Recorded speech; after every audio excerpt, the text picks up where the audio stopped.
నమస్తే. ఈరోజు మన స్టూడియోలో ప్రముఖ ఆధ్యాత్మికవేత్త ఆస్ట్రాలజర్ దత్తాత్రేయ గణపతి ఉపాసకులు మురళీధర్ శర్మ గారు ఉన్నారు. గురుగారితో మాట్లాడేద్దాం. నమస్కారం గురు. మహాదేవ శ్రీమాత్రే నమః. గురుగారు, సింహరాశి వారికి సంబంధించి ఎవరైతే నరఘోష నరదిష్టి శత్రువుల నుంచి ఇబ్బంది పడుతున్నారో, వీళ్ళు ఎదగకూడదని చెప్పి వేరే వాళ్ళ నుంచి కాస్త ఇబ్బందికర వాతావరణం ఎవరైతే ఫేస్ చేస్తున్నారో వాళ్ళందరికీ ఈ బాధలన్నీ తొలగిపోవడానికి జీవితంలో ఎప్పుడు చేసుకున్నా కూడా ఫలించేలాగా మంచి రెమెడీ ఒకటి తెలియజేయండి. ఎందుకంటే పక్క వాళ్ళు ఏడుపు తగులుతుందండి, ఏం చేసినా కలిసి రావట్లేదు, ముందుకు వెళ్ళలేకపోతున్నాం, ఎప్పుడు కూడా మానసిక ఆందోళన స్ట్రెస్ ఫీల్ ఉంటుందని చాలామంది బాధపడుతున్నారు. మన కామెంట్ రూపంలో కూడా తెలియజేస్తున్నారు. సో వాళ్ళందరికీ ఒక మంచి పరిష్కార మార్గం తెలియజేయండి. సింహరాశి వారికి సంబంధించి ఏ విషయం చెప్పాలన్నా ముందు వీరి తర్వాతనే అని చెప్పచ్చు. వీరికి ఏది అవసరం లేదు వాస్తవానికి. ఎందుకంటే సింహరాశి వారు అంటేనే సింహం, ఇక ఖచ్చితంగా, ఇక అందులో నో డౌట్. సింహానికి నరఘోష ఉంటుందా? ఉండదు. కానీ చెప్పుడు మాటలు వినడం వల్ల, చెప్పుడు మాటలు మనకు కథ కూడా ఉంది. సింహానికి సంబంధించో పులికి సంబంధించో ఆ నీటిలో చూపించి నీకంటే గొప్పగా ఉన్నది అంటే అది నీటిలో దొరకడము. అంటే చెప్పుడు మాటలే వీరికి పెద్ద శత్రువులు. ఇది ఒక్కటే. ఎవరైతే ముందుగా వీరికి ఫోన్ చేసి వీరి భావన చెప్తారో వాళ్ళదే పట్టుకుంటారు. ఇక అర్థమైందా?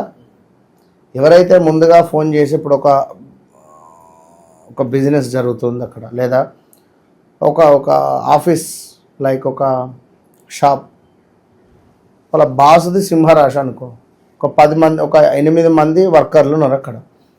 ఈ 8 మందిలో ఒకరికి తెలియకుండా ఒకరితో టచ్లో ఉంటాడు. ఈయన ఉండి వీరి గురించి వాడేమంటాడని కానీ, లేదా వారు ఎట్లా పని చేస్తాడో మంచిగానే చేస్తాడా అని కానీ, మళ్ళీ వాళ్ళని పిలిచి వీళ్ళు మంచిగానే చేస్తారా అని కానీ ఇట్లా తెలుసుకుంటూ ఉంటారు.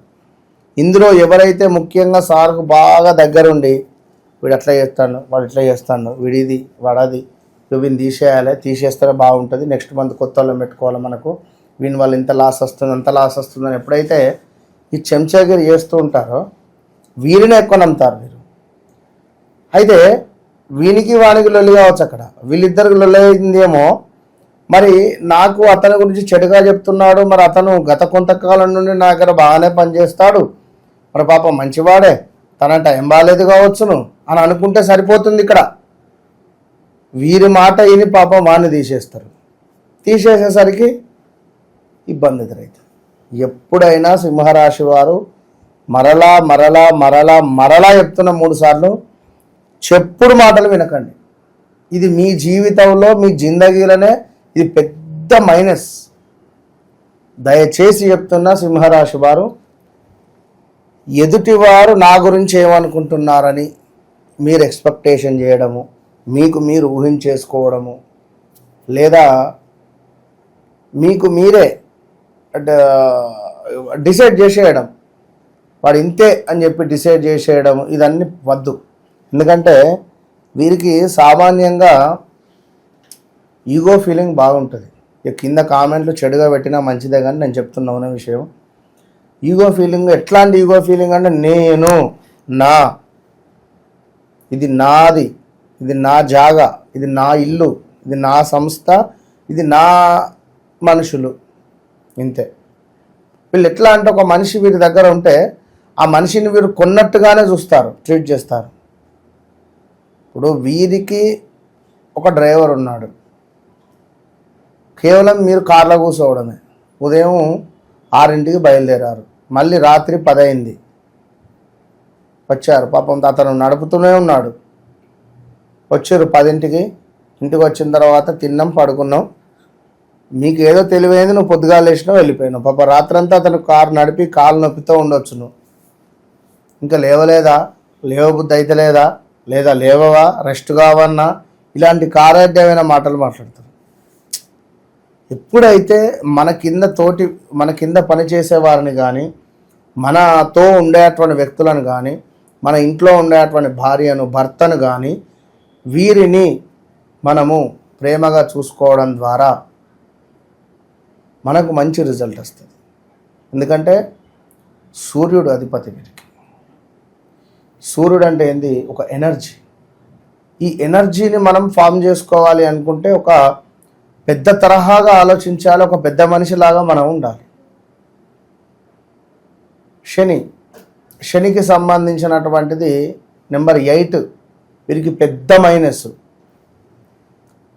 ఏలినాటి శనిలో ఉండేటువంటి వారు కానీ, అర్ధాష్టమ శనిలో ఉండేటువంటి వారు కానీ, లేదా శనితే పీడింపబడేటువంటి వారు కానీ ఈ సింహరాశికి సంబంధించినటువంటి వారితో జత కలవలేరు, ఇబ్బంది ఎదురవుతుంది. నెంబర్ 8 కానీ, నెంబర్ 17 కానీ, అదేవిధంగా 26 కానీ ఈ సంఖ్యలలో జన్మించినటువంటి వారిని వివాహం చేసుకున్న, ఈ సంఖ్యలలో మీ వివాహాలు జరిగిన, ఈ సంఖ్యలలో ఏమైనా కొత్త వాహనాలు కొన్నా, ఈ సంఖ్యలలో మీ ఫోన్ నెంబర్ కానీ లైక్ ఇంకేమన్నా కూడా చాలా పెద్ద ఎత్తున మోసం జరిగే ఛాన్సెస్ ఉంటుంది, లాస్ అయ్యే ఛాన్స్ ఉంటుంది. విడాకులు కూడా అవుతుంది కోర్టు రిలేటెడ్. సో ఎప్పుడైనా సింహరాశి వారు అంటే 10 మందికి చెప్పేటువంటి స్థాయిలోనే ఉంటారు, 10 మందికి చెప్పే స్థాయిలోనే ఉంటారు. ఇక అది ఫిక్స్ అయిపోండి, ఆడవారు కానీ మగవారు కానీ. ఒకవేళ ఇంట్లో భార్యది సింహరాశి అయితే భర్త ఆమె మాట ఖచ్చితంగా వినాలి, తప్పదు. వింటేనే బండి నడుస్తుంది. 2 ఎడ్లు వెళ్తూ ఉన్నవి, ఎద్దుల బండి ఒక మూలమలుపు వచ్చింది, రెండింటికి 2 తిరిగితే కింద పడుతుంది అది. సో ముందు ఒకటి టర్న్ కావాలి, తర్వాత ఒకటి టర్న్ కావాలి. అట్లా సింహరాశి జాతకులు ఇంట్లో ఉంటే వారి మాటే వినాలి. తండ్రి కానీ తల్లి కానీ అది ఏదైనా కానివ్వండి, వాళ్ళ మాట విని వాళ్ళతోనే ఉండాలి. అదేవిధంగా ఎవరి సహాయాన్నైనా తీసుకోవడానికి అస్సలు ఇష్టపడరు. ఎవరైనా ఒక 100 రూపాయలు ఖర్చు పెడితే వీరికి నచ్చదు. 100 పెట్టినావా, నీకు 1000 ఖర్చు పెడతాంటారు. అలాంటి పరిస్థితి ఉంటుంది. అదే ఎవరికైనా సహాయం చేయాలంటే మాత్రం ముందుంటారు. జారి కింద పడ్డారనుకో, ఎవ్వరు ముట్టుకోవద్దు, నేను లేస్తా, మీరేమద్దు, నాకు మీరు సింపతే చూపెట్టద్దు అంటారు. ఇప్పుడు బైక్ యాక్సిడెంట్స్ కానీ ఏమైనా జ్వరాలు వచ్చి హాస్పిటల్లో ఉన్నా కూడా ఫోన్ చేసి పలకరిద్దామన్నా భయం. ఇట్లాంటి వాళ్ళను నాకేం కాలేదు అనుకుంటారు, ఏమైనా అందరికీ చెప్పినావా అంటారు. లేకుంటే నువ్వు ఫోన్ చేస్తే ఎత్తి కానీ ఎవరికైతే చెప్పకు, నాకు ఏ ఫోన్ రానియకు అంటారు. అంటే వీళ్ళ పరిస్థితి అట్లా ఉంటుంది. ఇప్పుడు సింహం ఉన్నది, సింహం దగ్గరికి ఒక నక్క పోయి అయ్యో జ్వరం వచ్చిందా అంటే ఎట్లుంటుంది పరిస్థితి. సో వీరి స్వభావం మొత్తం ఇంతే ఉంటుంది, ఈగో ఫీలింగ్తోనే ఉంటుంది.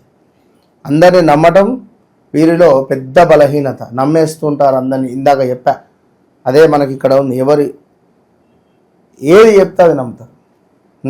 అదేవిధంగా కొన్నిసార్లు అలా నమ్మి మోసపోతారు, భంగపడతారు. ఇంకను అయినప్పటికీ కూడా వీరి ప్రవర్తనను మార్చుకోరు, మళ్ళీ నమ్ముతున్న మళ్ళీ చెప్పుడు మాటలే వింటారు.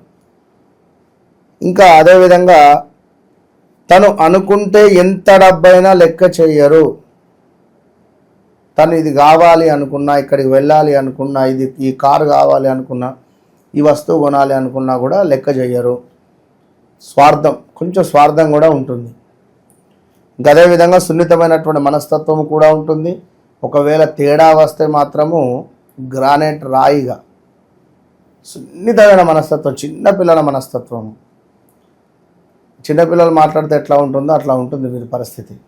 కానీ కోపం వస్తే మాత్రం మనం తట్టుకోలేం. బాంబు కంటే డేంజర్ ఇది. తప్పు చేస్తే మాత్రం క్షమించే మనస్తత్వం అయితే ఉండదు. ఒకవేళ వీళ్ళే తప్పు చేస్తే ఎవరూ లేని సందర్భం చూసి మెల్లగా చెప్తారు, సరే ఒప్పుకుంటారు. ఇక అయ్యో నాదేనా మిస్టేక్, సరే సరే అవుతాడు, ఓకే డన్. అలాంటి స్వభావం కలిగినటువంటి వారు. ఇంకను ఆదివారం నాడు పూజలు, దానాలు, కొత్త పనులు ప్రారంభించడము వీరికి మహా విజయాన్ని తెచ్చిపెడుతుంది. అదేవిధంగా ముదురు ఎరుపు రంగు వీరికి శుభాలను ఇస్తాయి. ఇంకా 4వ సంఖ్య గల వారితో జరిపేటువంటి ధన వ్యవహారాదులలో, ధన సంబంధమైనటువంటి విషయాలలో అంటే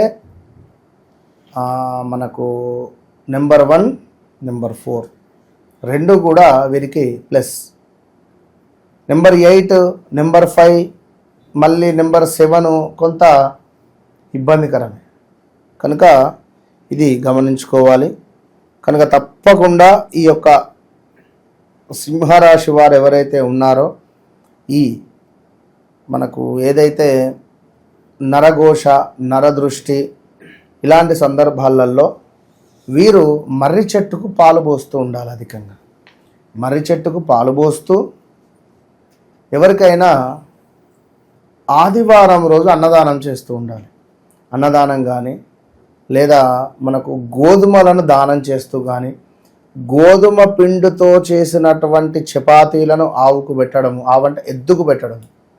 అదేవిధంగా లేత గులాబీ రంగులో ఉండేటువంటి వస్త్రంతో చేసినటువంటి ఆసనంపై కూర్చొని వీరు జపం చేసుకోవాలి.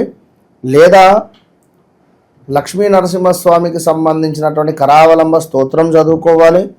లేదా అమ్మవారికి సంబంధించినటువంటి ఏవైనా నామాలు చదువుకోవడం ద్వారా విశేషమైనటువంటి ధనయోగము, ఈ నరఘోష, నరదృష్టి, శత్రుపీడల నుండి దూరమవుతారు. ప్రతిరోజు నిద్రించేటువంటి సమయంలో ఒక 4 లవంగాలు, 4 ఇలాచీలు, అదేవిధంగా మిరియాలను వీరు తప్పకుండా కూడా బర్న్ చేయాలి. వీరు రూమ్లో పడుకునేటువంటి రూమ్లో కాలబెట్టి, ఎట్లా పచ్చకర్పూరము లేదా ముద్ద కర్పూరంతో ఆ వచ్చినటువంటి భస్మాను తీసి బొట్టుగా పెట్టుకోవడం ద్వారా వీరికి ఇది ప్రతి శనివారం చేసి ఆ వచ్చినటువంటి భస్మాన్ని పక్కన పెట్టుకోవాలి. ప్రతి శనివారం పెట్టుకోవాలి. ఇలా చేయడం ద్వారా వీరికి ఎప్పటికీ ఇక ఈ నరఘోష, నర సంబంధించింది ఎప్పటికీ రాదుగాక రాదు. అయితే వీరికంటూ వ్యక్తిగత జాతకరీత్యా రాజకీయాలలో ముందుండాలి అనుకుంటారు, లేదా గవర్నమెంట్ ఉద్యోగం రావాలి, లేదా నేను ఫలానా బిజినెస్ పెట్టాలి అనుకుంటారు. మరి అందులో రాణించాలా, రాణించకూడదా? సంతానం ఎప్పుడవుతుంది? మరి ఇదే సింహరాశి వారికి ఒకవేళ కనుక సూర్యుడు నీచలో ఉంటే ఇబ్బందే కదా. మరి ఈ విషయాలన్నీ మనకు ఎట్లా తెలవాలి? వ్యక్తిగత జాతకాన్ని చూసుకోవాలి.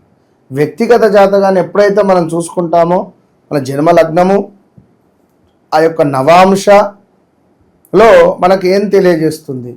రాబోయే వ్యక్తి యొక్క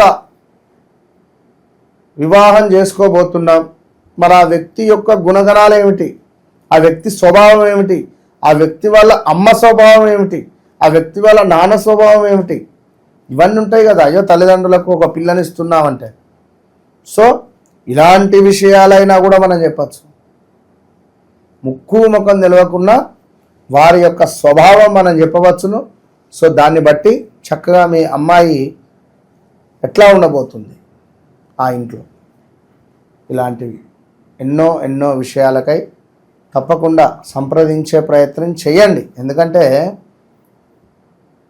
ఇవాళ రేపు ఒక డాక్టరు, ఒక లాయరు, ఒక చక్కటి ఆస్ట్రాలజరు అవసరం, అది గుర్తుంచుకోండి. సో సింహరాశి వాళ్ళకి ఓవరాల్గా వివిధ రకాల బాధలు పోవడానికి జీవితంలో ఎప్పుడూ చేసుకునే వీధిగా అద్భుతమైన పరిష్కార మార్గాలు మాకు తెలియజేశారు. ధన్యవాదాలు. మహాదేవ్.